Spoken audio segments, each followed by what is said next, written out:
What's up, guys? My name is Zach, and today I am driving a 2003 Pontiac Vibe GT. Up front is a 1.8 liter inline 4, and down below is a 6-speed manual transmission. Now, I am super excited to be driving this Vibe GT because I've driven a 2010, but now I'm driving a 2003, which was the very first model year. 2010 was the final model year. So I've now driven the bookends of the Pontiac Vibe. This is also the GT trim level that came with the manual transmission and the VVT engine. So overall, I'm just very excited to share this with you because I truly think it's a hidden gem. However, if you'd like to submit your own vehicle, you can head on over to my website, zackpradel.com/submit. It's a quick and easy submission form. It takes under a minute to fill out, and I come out to you. But let's get back to that 1.8 liter under the hood. Well, all of the Vibes, at least here in the first gen, got 1.8 liter inline 4s. However, the GT actually got a nice bump in power when they swapped it to the VVT, which this now offers 164 horsepower. Now, that might not blow your shorts off, but in terms of a vehicle like this, it's quite fun.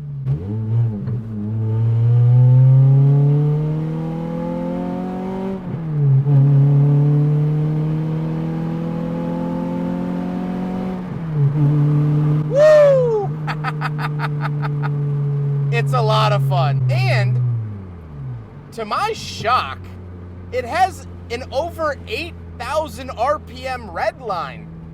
This thing cooks. Helping that chef in the kitchen is the 6-speed manual. So the GT with the VVT engine only came with the 6-speed manual transmission. You could not get these in automatic, which shows Pontiac's commitment to building a fun car. The shifter feels great because it's a Toyota shifter. The clutch is lighter than pretty much any other American car made, which again, this isn't really American, but it's also not fully Japanese. So I'm having so much fun. It is front wheel drive, should mention that, but boy, is this thing fun. How does it feel to drive? It's wonderful. It drives like a fun Corolla, which makes a lot of sense because it is shared with the Matrix that is really just a Corolla. Visibility is good. Steering is a little heavy, but it's very confident, which I would prefer in a sporty vehicle. You can really chuck it into a corner and you have that confidence that the steering is going to remain there. When it's overly light, you don't really get much feeling, and that's not good for anyone. But really, truly, this is some of the most fun I've had during a review in the last several months, and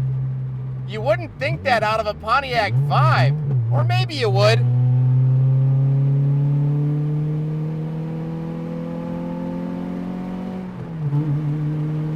Yeah! Woo!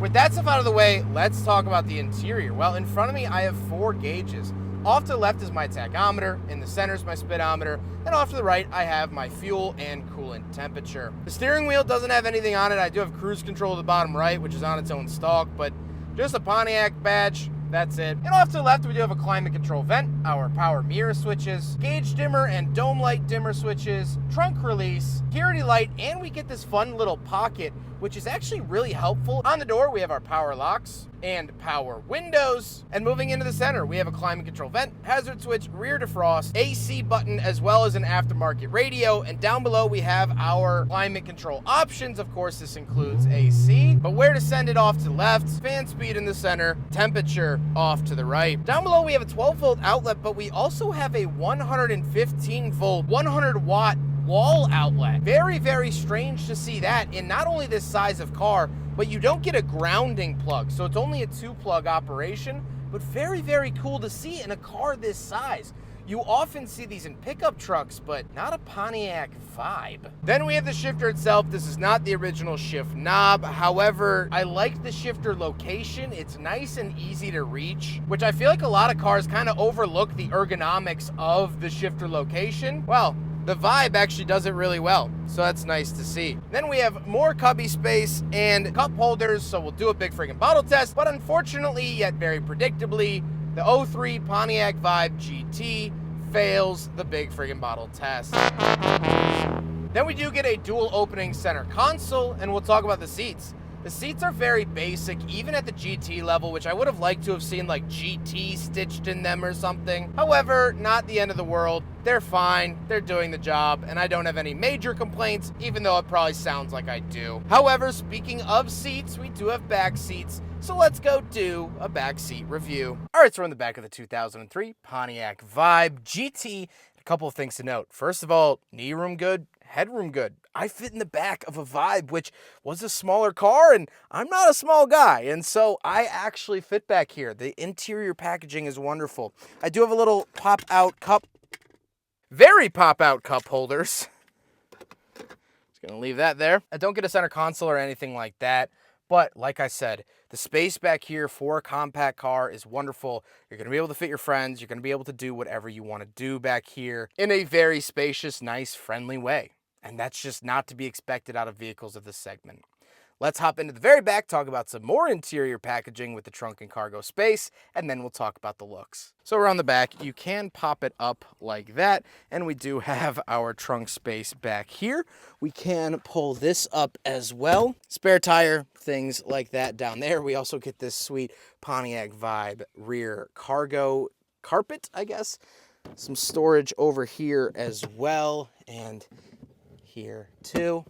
But overall, you could lay these flat as well, and this is like a hard plastic liner, so you could slide stuff in. It's not gonna hurt it. But one thing that I absolutely love is that on the key fob here, you get this little hatch button, and that actually allows you to just open up the rear glass. So that is really cool and really helpful. I love when hatchbacks give you that ability, because if your trunk is full of stuff and you might be parked on an incline, everything's gonna come rolling out. But with this, you could just open that up like that. Absolutely love to see that. Again, a really smart idea from Pontiac and Toyota at the time. Now we gotta talk about the looks, and I do like the look of the Vibe GT, especially the earlier ones. I think these are a little bit prettier than the second generation. The second generation just looks kind of angry and a little bit angular, and that was actually meant to sort of mimic the Aztec a little bit more, which is like purposefully trying to make your food look like something you found in the toilet. So not a great move by Pontiac, but hey, that's what they did, and I think this overall looks good. However, with all of that being said, let's get on to my final thoughts. What do I think driving this Pontiac Vibe GT from 2003? Well, first of all, I have to apologize for yelling. To peel back the curtain here, I broke the window this morning. I didn't know that I wasn't supposed to roll it down. And now it doesn't go back up. So my apologies to the owner, Adam. I usually ask before I roll the window down. I didn't, and of course it broke. My apologies, Adam. So that's why I've been yelling. Apologies to you as well. But I think the Vibe is such an interesting case study, because I know people that only buy American cars. They'll only ever buy American steel. And so I knew people that bought the Pontiac Vibe, which is an American car from an American brand. But it's actually designed by a Japanese company, Toyota. This is a Toyota Matrix for all intents and purposes. However, to jump back on the other side of the line, it was actually manufactured in California in the NUMMI plant, where they also manufactured the Corolla and Nova throughout the 80s, and now they actually build Teslas there. Pause that rant for a second.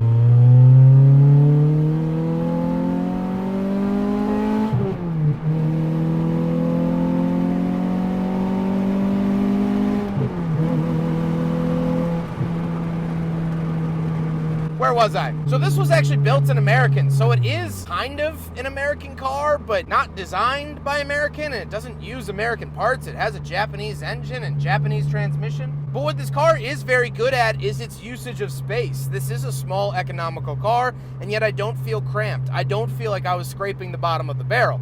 I would have liked nicer plastics and nicer seats, sure, but much like the PT Cruiser, it's a very well packaged vehicle. And it's very useful. This is the owner Adam's daily driver. He commutes an hour each way every day, and this is his vehicle of choice. He gets about 28 miles to the gallon doing so. And so what I've always found fascinating is that the vehicles that are the most unloved are usually the best vehicles, and it baffles my mind. Why wasn't everyone driving one of these? It was an American brand, so we can back the red, white, and blue, but it actually has an engine that's going to be reliable and a transmission that works properly. It's packaged really well. You can fit a bunch of stuff in it. It's fun to drive. Hold on. It's very fun to drive.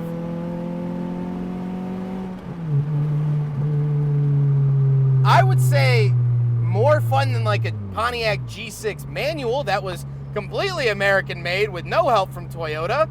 This is more fun to drive than that. I titled the last Pontiac Vibe video Best of Both Worlds, and it's just so true here as well. I don't know what I'm gonna title this, but unfortunately I can't just make the title It's Friggin' Awesome. I gotta be more clever than that. And clever is what the Pontiac Vibe is good at. I hope you guys enjoyed the video. Huge thank you to Adam for letting me take out his Pontiac Vibe. Such an awesome little car. I am smitten with this vehicle. It's so good, and it's just so fun to drive. I mean, you just beat the snot out of it. Yeah!